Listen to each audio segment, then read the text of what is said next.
Naneo ny fatezerany ireo mponina ao amin'ny vokotany Loharanombato Ambavady tokana manoloana ny hifatapahany rano izay efa ho herinandro zao ary ny karakara fitokonana izy ireo omaly entiny ampisehoana izany tsy fahafapony amin'ny jirama izany.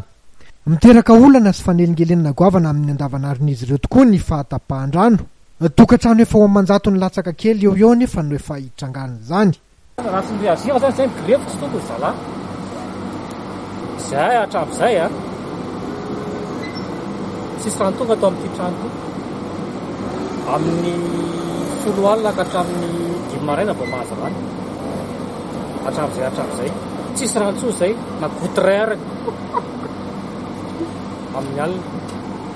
Anao zay nanao sommation fa amin'ny ray manao karaha ity tsara mbola tsy mahazo rano amoaka banderole zay. Le fatapahan rano maharitra be ny tena problemanay ity.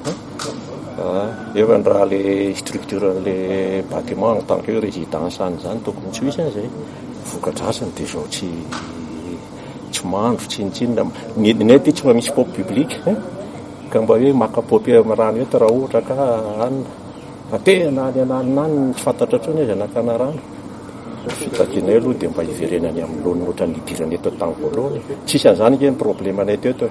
Manoloana ny fihetsiketsehana nataondreo mponina eny Loharanombato Ambavady tokana dia naniraka ekipa ny jirama hijery akaiky ny olana ary anadiady ny ahafahana mitady vahaolana amin'izay fahatapahany rano izay. Nilaza trany ireo mponina ao Loharanombato Ambavady tokana fa vao aingana ny tapaka ny rano eny amin'ity tanàna ity fa hatramin'izay tsy mbola nisy ny tranga toy izao. Nilaza ny anamafy ny fitokonana izy ireo raha toka tsy mitondra vahaolana mafapony jirama.